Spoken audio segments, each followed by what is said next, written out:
सहनावतु सहनौ भुनक्तु सह वीर्यं कर्वावहै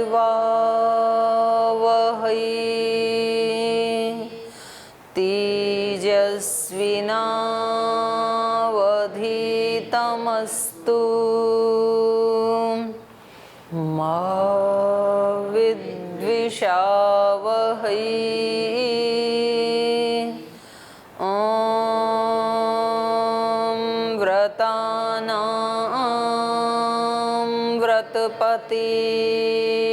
व्रतं चरिष्यामि तच्छकेयं तन्मे राध्यताम् इदमहमनृतात् सत्यमुपैमि।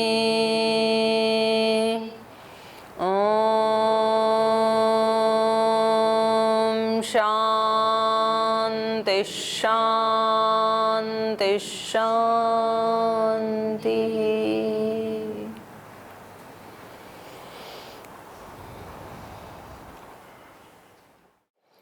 कल के पाठ में हमने पढ़ा था कि महर्षि वशिष्ठ जी ने विश्वामित्र जी का सब प्रहार सहन कर लिया और अब उनको देख करके दूसरे लोग जो हैं वो भयभीत हैं। उनको लगता है कि अब ये क्या करने वाले हैं बदले में, तो उसको देख करके सब लोग उनकी स्तुति कर रहे हैं। ततो अस्तुवन मुनिगणा वशिष्ठम जपताम वरम अमोघम ते बलम। वो कह रहे हैं आपका बल तो अमोघ है, क्योंकि इतने प्रहार कोई सामान्य बल वाला व्यक्ति सह नहीं सकता है जितना आपने सह लिया। इसलिए आपके बल का मापना, उसका अंदाजा लगाना ये किसी के भी वश में नहीं है। आपका बल अमोघ है जिसको मापा नहीं जा सकता है। इसलिए हे ब्रह्म तेजसा तेजो धारय, आप अपने ही तेज से अपने इस तेज को समेट लीजिए, क्योंकि आपके इस तेज को देख करके तीनों लोग भयभीत हो रहे हैं। आपके रोम रोम से एक तेज की जो रश्मियां निकल रही हैं, तो उसको देख करके भयभीत हो रहे हैं सभी लोग। इसलिए तेजसा तेजो धारय, अपने ही तेज से अपने ही तेज को आप समेट लीजिए, ऐसे कहा जा रहा है उनको। निगृहीतस्त्वया ब्रह्मन् विश्वामित्रो महाबल अमोघम ते बलम श्रेष्ठः लोका सन्तु गतव्यथः। हे ब्रह्मन त्वया विश्वामित्र महाबल निगृहीत। हे ऋषि श्रेष्ठ, त्वया आपके द्वारा महाबल विश्वामित्र, महान बलवान विश्वामित्र निगृहीत, निगृहित हो गए। निगृहित माने पराजित हो गए हैं, जिसको हम न्याय दर्शन में बोलते हैं ना निग्रह स्थान में चले जाना। निग्रह स्थान मतलब पराजित हो जाना। तो यहाँ पर ये निग्रह स्थान में चले गए हैं विश्वामित्र जी। त्वया, आपके द्वारा, आपके बल ने उनको पराजित कर दिया है। तो एक तो पराजित युद्ध करके किया जाता है और दूसरा पराजित सहन करके भी किया जाता है। दो तरह से पराजित किया जाता है। यदि समान बल है तब तो युद्ध करके पराजित किया जाता है, और किसी के पास ज़्यादा बल है तो फिर उसको सहन करके भी पराजित किया जाता है। आप चींटी के साथ युद्ध थोड़ी करोगे या किसी कीड़े मकोड़े के साथ युद्ध थोड़ी करेंगे, क्योंकि आपका बल उनसे बहुत ज़्यादा है। आप उनको मार सकते हैं लेकिन आप मारेंगे नहीं, उसको पकड़ के बाहर छोड़ देंगे, तो फिर वो बहुत ज़्यादा वेग से चल के आएगा आपकी तरफ। अच्छा, मेरे को कमज़ोर समझ लिया आपने, तो आप फिर दोबारा उसको छोड़ देंगे बाहर, और आपके मन के ऊपर कोई भी प्रभाव नहीं पड़ेगा, क्योंकि आप जानते हैं कि आप बहुत बलवान हैं, उससे कई गुना ज़्यादा बलवान हैं। आप चाहें तो तुरंत मार सकते हैं लेकिन नहीं मारना चाहते हैं। तो ये सहन करना होता है। तो एक ये भी तरीका है दूसरे को पराजित करने का, लेकिन इसके लिए बहुत बल की आवश्यकता होती है। जब दूसरा कोई व्यक्ति दुष्टता करे और इधर से वो व्यक्ति भलाई ही सोचे, इसके लिए बहुत बल की ज़रूरत है, उसके लिए साधना की ज़रूरत होती है। सामान्य रूप से नहीं होता ऐसे। सामान्य रूप से तो जो हमारे संस्कार हैं, वो जो हमें तंग करता है, हम भी फिर बदले में उसको तंग ही करना चाहते हैं। सामान्य नियम तो यही है। तो चाहे हमारा वश ना चले तो और भी कुछ वश ना चले तो नाराज हो जाएंगे, बात करना बंद कर देंगे, नमस्ते करना बंद कर देंगे। अब आप लोगों को और तो वश चलता नहीं है, तो क्या करेंगे आप? इतना ही कर सकते हैं। तो ये क्या है? ये भी एक रिएक्ट ही है। ये भी आप तंग करना चाहते हैं कि हम आपसे बात नहीं करेंगे तो आप दुखी होंगे, हम आपको प्रणाम नहीं करेंगे आप दुखी होंगे। कुछ जैसे जो दोस्त होते हैं आपस में, और वो उसको झगड़ा तो करना नहीं चाहता है, तो फिर अपने क्लासमेट से बोलना बंद कर देता है या अपने रूममेट से बोलना बंद कर देता है। तो ये बोलना बंद करना क्या है? उसको दंड देना ही है ये भी एक तरह से, क्योंकि आप नहीं बोलोगे तो उसको कष्ट होगा, और उसने आपको कष्ट दिया तो आप भी बदले में कष्ट देना चाह रहे हैं, और उसको कष्ट को सहन करके और आप उसको प्रीति करें, तो इसके लिए तो बहुत बल की जरूरत। ये मतलब कल्पना में भी नहीं आता है कि कोई हमारे को तंग कर रहा है और हम उससे प्रीति करें। मतलब वो तंग कर रहा है, उससे तंग ना हो यहाँ तक तो फिर भी आदमी की समझ में आता है कि चलो वो तंग कर रहे हैं, हम तंग नहीं होंगे।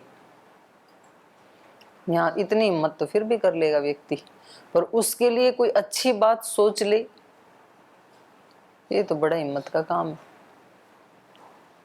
आप एक सेकंड के लिए कल्पना करके देखो, जिस व्यक्ति के साथ आपकी कोई खटपट है, थोड़ी या ज्यादा, कोई ना कोई एक तो सभी के जीवन में होता है, कहीं कहीं तो 3-4 होते हैं, और उन 3-4 में भी जो सबसे अव्वल दर्जे का है, उसको एक क्षण आप अपने उसके सामने लाओ, मन के सामने, मन की आंखों के सामने, और अब आप सोचो कि उसके लिए आप भगवान से एक प्रार्थना कर रहे हो, उसकी भलाई के लिए। बोले प्रार्थना ये कर रहे हैं कि इसको सद्बुद्धि देना, उसको सद्बुद्धि देना। हमारे पास भी सद्बुद्धि नहीं होती है, वो अपनी जगह ठीक है, वो हमारे लिए ऐसे ही बोल रहा है कि इनको सद्बुद्धि देना। सद्बुद्धि दोनों के पास ही नहीं है। तो ये इन्होंने कहा कि आपने, ये महाबलशाली हैं विश्वामित्र जी, महाबल है विश्वामित्र ब्रह्मन त्वया निगृहीतः। यद्यपि ये बहुत बलवान है विश्वामित्र, लेकिन तो भी आपका बल अमोघ है, तो इसलिए आपके द्वारा ये निगृहीत हो गए हैं, ये पराजित हो गए हैं। अमोघम ते बल श्रेष्ठ, हे श्रेष्ठ, कितना अच्छा संबोधन है। हे श्रेष्ठ, आपका बल अमोघ है, लेकिन लोका संतु गतव्य था। आप अपने इस रौद्र रूप को थोड़ा शांत कर लीजिए, क्योंकि सभी लोग क्या हो गए हैं, भयभीत हो गए हैं। तो वो गत व्यथा संतु, वो भय से रहित हो जाएं। आप नॉर्मल हो जाएंगे तो लोग सोचेंगे बस इन्होंने कोई रिएक्ट नहीं किया और अब स्थिति सामान्य हो गई है। और नहीं तो बहुत जोर से युद्ध हो रहा है, एक ने एक के ऊपर ब्रह्मास्त्र तक प्रहार कर दिया, तब लोग भयभीत हो रहे हैं ना कि अब ये उधर से क्या करेंगे, क्योंकि ये तो उससे भी ज्यादा बलवान है। वो बोलते हैं कि दो बैल आपस में लड़ते हैं तो पौधे का बेचारे का मुसीबत, वो वैसे ही पिस जाता है। तो अगर ये दो बलवान झगड़ा करेंगे तो जो प्रजाएं हैं उनको तो वैसे ही फालतू में कष्ट मिल जाएगा, बेचारों को फ्री में ही मिल जाएगा। तो इसलिए वो भयभीत हैं। तो इतना हमने पढ़ लिया था। यहाँ से कोई आपका प्रश्न है तो आप पूछ सकते हैं। कुछ पूछना है किसी को? ओम देव जी प्रणाम। ये कर्ण भेद संस्कार हमारे वैदिक परंपरा में है, ये क्यों कराया क्या? जाता है? कर्ण भेद संस्कार हमारे, कर्ण वेद, हाँ, भेद नहीं। हाँ, तो क्यों कराया जाता है ये? कुछ खास तरह की यहाँ नर्व्स हैं, जैसे जैसे बड़ा होता है ना बच्चा, तो उनको छेदने मात्र से ही आरोग्य का संबंध है, उसके साथ आरोग्य ठीक रहता है, इसलिए महर्षि दयानंद ने लिखा है। और कोई प्रश्न किसी का? पढ़ें आगे, चलिए। एवमुक्तो महातेजा शमं चक्रे महाबल विश्वामित्रो विनिकृतो विनिश्वस्यम् इदं ब्रवीत् दिग्बलं क्षत्रियबलं ब्रह्म तेजो बलं बलम् एकेन ब्रह्मदण्डेन सर्वास्त्राणि हतानि मे तदेतत् प्रसमीक्षाहं प्रसन्नेन्द्रियमानसः तपो महत् समास्थास्ये यद्वै ब्रह्मत्व कारणम्। एवं उक्त महातेज शमम चक्रे महाबल। तो जब वो महर्षि मुनिगण उनकी स्तुति कर रहे थे कि आपका बल तो बड़ा अमोघ है, लेकिन आप अपने इस रूप को समेट करके शांत हो जाएं ताकि सारा लोक भी गत व्यथा संतु, वो भी शांत हो जाएं, क्योंकि उनको भय लग रहा है कि आप क्या करेंगे। तो उनके ऐसे कहे जाने पर एवं उक्त महातेजा, महान तेजस्वी वशिष्ठ जी, महाबल जो महान बलशाली हैं, शमम चक्रे, चक्रे चक्राते चक्रीरे, तो वो बिल्कुल शांत हो गई। शमम चक्रे, शांत हो गई, उनके ऐसे कहने पर शांत हो गई। एक एक श्लोक में जीवन का बहुत बड़ा एक दर्शन छिपा रहता है। बड़े व्यक्ति जब हमें कहें, या एक बड़े शिष्ट लोगों का समूह जब हमें कहे कि आप ऐसा कर लीजिए और हम वैसा कर लें, उनका कहना मान लें, तो ये अपने आप में ये दिखाता है कि उस व्यक्ति ने अपने अहंकार को तोड़ा है, अपनी इंद्रियों के ऊपर दमन किया है, अपनी बुद्धि को, समझ को उस व्यक्ति ने बढ़ाया है। क्योंकि बड़े व्यक्तियों का जो आग्रह होता है वो भी बड़ा कीमती होता है। जब बड़े लोग किसी बात के लिए आग्रह करते हैं कि भाई आप ऐसा कर लो, तो कुछ लोग तो उस समय अकड़ जाते हैं कि हाँ, ये जो बड़े बड़े लोग हैं ये आज ही हमारे काबू में आए, ये हमें कह रहे हैं ऐसा कर लो और अब हम बिल्कुल नहीं करेंगे। तो ये क्या दिखाता है? उस व्यक्ति के अहंकार को दिखाता है और अल्पज्ञता को दिखाता है। एक तो चांस आया था कि जब आप उनका कहना मान करके उनके आशीषों के पात्र बन सकते थे, कृपा के पात्र बन सकते थे, अपने जीवन को अपलिफ्ट कर सकते थे, वो भी खो दिया। तो ऐसे थोड़ी होता है। जैसे भगवान कृष्ण ने अर्जुन को कहा कि बिना पि त्वाम न भविष्यन्ति सर्वे।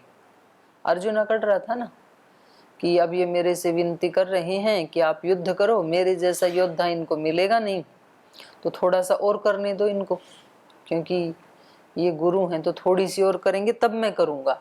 ऐसा हम भले बोलते नहीं हैं, पर मन में ऐसे आता है कि एक दो बार और कहेंगे तो कर तो देंगे ये काम हम, पर आज ही तो हमारा मौका आया है इनसे कहलवाने का। तो फिर भगवान कृष्ण ने कहा कि आप ऐसे मत सोचना कि आपके बिना ये काम नहीं होगा, आप नहीं करोगे कोई और निमित्त बन जाएगा। जो भागवत कार्य जो भगवान को करना है वो तो होगा, उसको कोई रोक नहीं सकता है। पर आपको चांस मिला था, आपके हाथ से ये चला जाएगा तो आपको शायद दोबारा ये चांस ना मिले, क्योंकि जब आदमी एक मौका खो देता है तो भगवान फिर उसको वो मौके देते नहीं हैं। भी आपने एक का सम्मान नहीं किया मौके का, तो ठीक है, आप जैसे चाहते हैं वैसे करो, यथेच्छसि तथा कुरु। तो यहाँ ये इतने मुनिगण हैं, ऋषिगण हैं, ये इनको कह रहे हैं कि अब इन्होंने तो इतना कर ही दिया, इन्होंने तो सारे अस्त्र आपके ऊपर फेंक दिए और लास्ट में ब्रह्मास्त्र भी आपके ऊपर फेंक दिया, लेकिन अब आप कुछ रिएक्ट ना करें, आपका बल अमोघ है। और वो यूँ कहते कि अच्छा, आपको ये जब अस्त्र छोड़ रहा था तब नहीं दिखा, मेरे को रोकने के लिए आप सब आ गए, थोड़ी देर पहले क्यों नहीं आए आप लोग, इसको भी तो रोक सकते थे ना आप, ऐसा भी तो कह सकते थे ना वशिष्ठ जी। तो ऐसा यदि कहते तो फिर उनकी अल्पज्ञता दिखाई देती, एक सामान्य चेतना का स्तर दिखाई देता, और उन्होंने ऐसा ना करके अपने आप को शांत कर लिया पुनः, तो इससे उनकी महानता दिखाई देती है। तो ऐसे छोटे छोटे मौके सुबह से शाम तक 10 बार आते हैं हमारे जीवन में, कि वहां जो हमने जिस तरह से हमने रिएक्ट किया उससे अच्छी तरह से भी हम कर सकते थे। और ऐसे छोटे छोटे मौकों का सावधानी पूर्वक, जागरूकता पूर्वक सदुपयोग जब व्यक्ति करने लग जाता है तो बस वहां से ही उसके चरित्र का निर्माण होना शुरू हो जाता है। और फिर एक दिन वो निश्चित रूप से कोई बड़ी छवि का अधिकारी बनेगा, किसी बड़े कार्य में वो निमित्त बनेगा। तो छोटे छोटे अवसर आते ही हैं, नहीं आए तो ढूंढते रहना चाहिए जिनको महान बनना है, नहीं तो कोई भी कर देगा उस काम को। आप जो कर, और आप नहीं भी करेंगे कोई भी, तो भी ज्यादा नुकसान नहीं होने वाला है, पर आपको तो एक चांस मिला था ना, तो आपने क्यों खोया। हमें कोई चांस खोना नहीं चाहिए, सेवा का, समर्पण का, दूसरों की आज्ञा पालन का। तो सेवा कई प्रकार की होती है, ये भी एक सेवा ही है। जब सारे लोग इकट्ठे होकर कह रहे हैं कि जी अब आप शांत हो जाओ, नहीं तो सारा लोग कांप रहा है, आपने भी इसकी तरह से ही वापस फेंकने शुरू किए इसके ऊपर, तो ये तो खैर नष्ट हो ही जाएगा, पर इसके साथ साथ और भी कई नष्ट हो जाएंगे। आपने तो झेल लिया, आपके पास तो ब्रह्मदंड था, उधर तो कुछ भी नहीं है इसके पास, तो वहां भी काफी तबाही हो जाएगी। तो तुरंत उसको मान लेना, तो ये बहुत बड़ी बात है। एवं मुक्तो महातेजा शमम महातेजा महाबलः शमम चक्रे, उन्होंने अपने आप को शांत कर लिया। और जैसे उन्होंने अपने आप को शांत किया, विश्वामित्रो विनिकृतो विनिश्वस्य इदम अब्रवीत, तो विश्वामित्र भी विनिकृत, अब ये भी पराजित हो गए, तो ये विनयी होकर के, विश्वामित्रो विनिकृतो, झुक करके, विनिश्वस्य, लंबा सांस लेकर के, इदम अब्रवीत, उन्होंने ऐसे कहा। तो एक तो था कि टिट फॉर टैट, उसने जितने फेंके वही वापस अब उसके ऊपर फेंकते, क्योंकि इसके पास तो ब्रह्मदंड भी था नहीं, पता लग जाता। और दूसरा, शांत हो गए तो बिना ही अस्त्र के उसको पराजित कर दिया। हो सकता है अस्त्र फेंकने पर वो और ज्यादा तपस्या में लग जाता, और ज्यादा तपस्या में तो अभी भी लगेंगे, लेकिन उस समय झगड़े के लिए तपस्या करने में लग जाता। तो ऐसे ही होता है ना, मैंने देखा कई बार घरों में, गांवों में, शहरों में पीढ़ियों तक झगड़े चलते हैं। किसी ने किसी एक परिवार के एक व्यक्ति का मर्डर कर दिया था झगड़े में, सामान्य झगड़े में, फिर 5-10 साल के बाद उस परिवार के लोगों ने उस वाले के परिवार का कर दिया, फिर वो बोले हम भी खून का बदला खून से लेंगे, उन्होंने उसका कर दिया। ऐसे 2-3 पीढ़ी तक चलता ही रहता है। और फिर एक भय आतंक का वो बन जाता है माहौल, उन लोगों को देख करके भी डर लगता है, भी पता नहीं ये लोग कितने खूंखार है, क्या करेंगे, और उनकी आत्मा को कितनी शांति मिलती होगी ये विचारणीय है, कभी नहीं मिल सकती है। तो ये जैसे ही शांत हुए तो विश्वामित्र जी जो हैं उन्होंने लंबी सांस लेकर की, विनिस्वस्य इदम अब्रवीत, उन्होंने ऐसा कहा। धिक बलम क्षत्रिय बलम ब्रह्म तेजो बलम बलम, करें क्षत्रिय बल तो क्या बल है, धिक्कार है ऐसे बल को, वास्तव में जो बल है वो क्या है? ब्रह्म तेजो बलम बलम। असली बल तो ब्रह्म तेज का ही है। मैंने तो एड़ी से चोटी का जोर लगा दिया और तो भी मैं इनको पराजित नहीं कर पाया, और इन्होंने तो कुछ भी नहीं किया और बिना कुछ किए ही मेरे को पराजित कर दिया। तो ये है असली बल। तो सम्राट अशोक को भी ऐसे ही लगा था, जब वो इतनी सारी सेना को मार के और फिर बौद्ध भिक्षुओं से मिले, तब उनको ऐसे लगा, ये बल कैसा रे शासन का, शासन तो मानव मन का। जो मैं शासन कर रहा हूँ ये शासन नहीं है, शासन तो इनका है, बौद्ध भिक्षुओं का। उस समय बौद्ध धर्म का बहुत प्रचार प्रसार हो रहा था, तो तब वहां से उन्होंने कलिंग को उन्होंने जीत लिया था। उसके बाद शस्त्र फेंक दिए। फिर इनको भी ऐसे ही लगा, कितनी तपस्या करके तो इन्होंने ये शक्ति प्राप्त की, इतने अस्त्र शस्त्र प्राप्त किए, उन सब का प्रयोग किया, और उसके बावजूद भी ये उनको हरा नहीं पाए, वशिष्ठ जी को पराजित नहीं कर पाए। उल्टा उन्होंने ही और बिना कुछ भी रिएक्ट किए, केवल अपने ब्रह्म तेज से, ब्रह्म दंड से ही उन्होंने उनको पराजित कर दिया। तो इनको कहना पड़ा धिक बलम क्षत्रिय बलम ब्रह्म तेजो बलम बलम। वास्तव में जो बल है, सबसे ऊंचा बल है, वो तो ब्रह्म तेज का ही बल है। एकेन ब्रह्म दंडेन सर्व अस्त्राणि में हतानि। इनके पास एक ही अस्त्र है, ब्रह्म दंड, और उस एक ब्रह्म दंड से इन्होंने में सर्व अस्त्राणि, सर्वाणी में अस्त्राणि हतानि, मेरे सब अस्त्रों को इन्होंने नष्ट कर दिया, आहत कर दिया। ये है बल। तो तद एतत् प्रसमीक्ष अहम प्रसन्न इंद्रिय मानसः। तो कह रहे हैं ये सब देख करके, प्रसमीक्ष प्रकृष्टता से देख करके, प्रत्यक्ष देख करके, ये सब मैंने अपनी आंखों से देख लिया ना, तो अब किसी के कहने की जरूरत नहीं है कि कौन सा बल बड़ा है।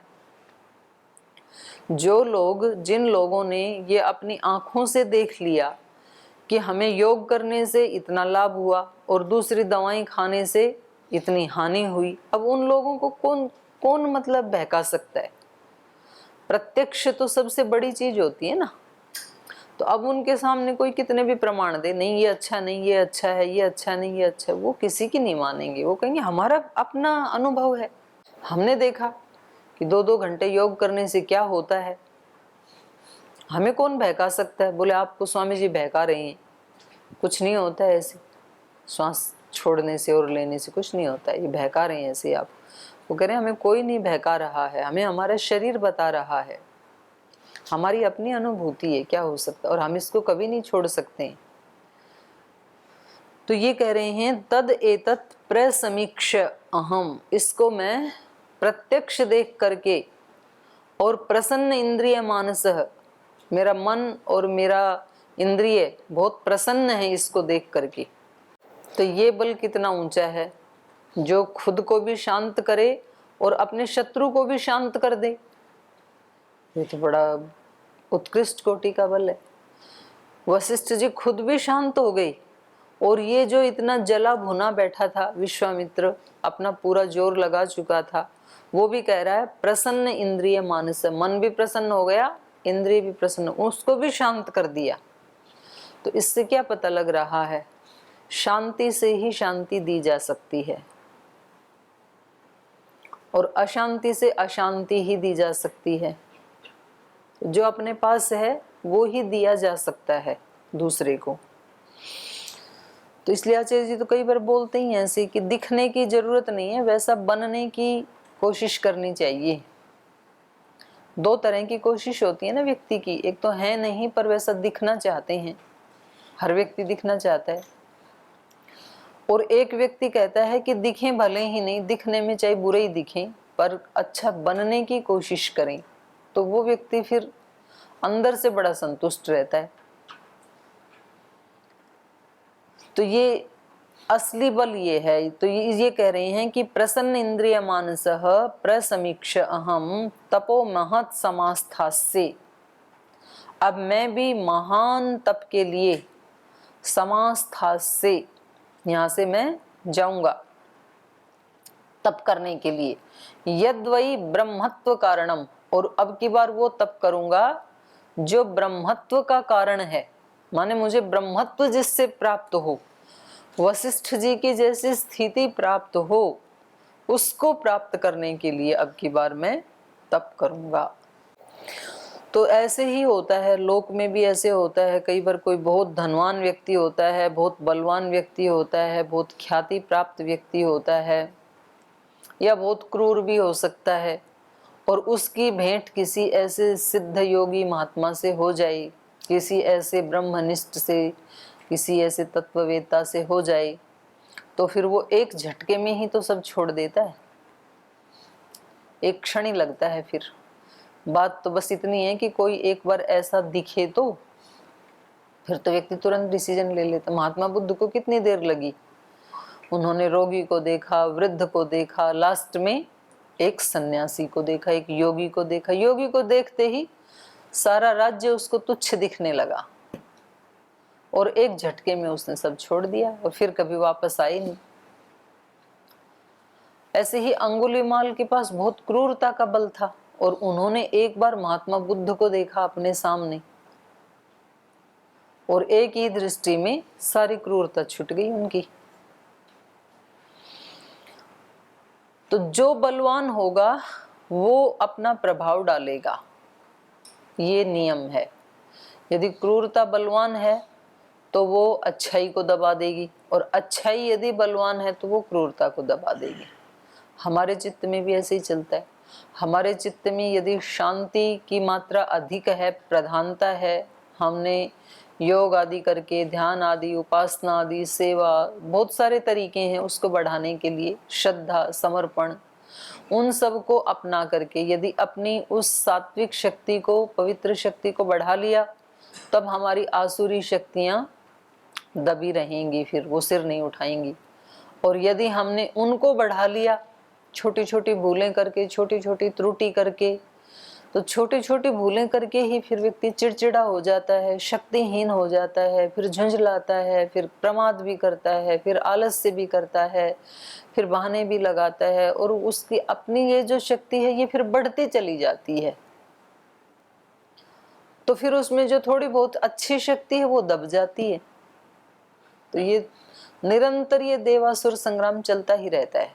तो यहाँ पर तो देवत्व की विजय इसलिए हुई कि वशिष्ठ जी का देवत्व जो है वो अत्यधिक बढ़ा हुआ है, और विश्वामित्र जी की जो प्रतिशोध की भावना है वो उसके सामने फीकी पड़ गई है। तो वो भी बहुत बड़ी, लेकिन इनके सामने वो कम पड़ गई, तो इसलिए उनकी पराजय हो गई।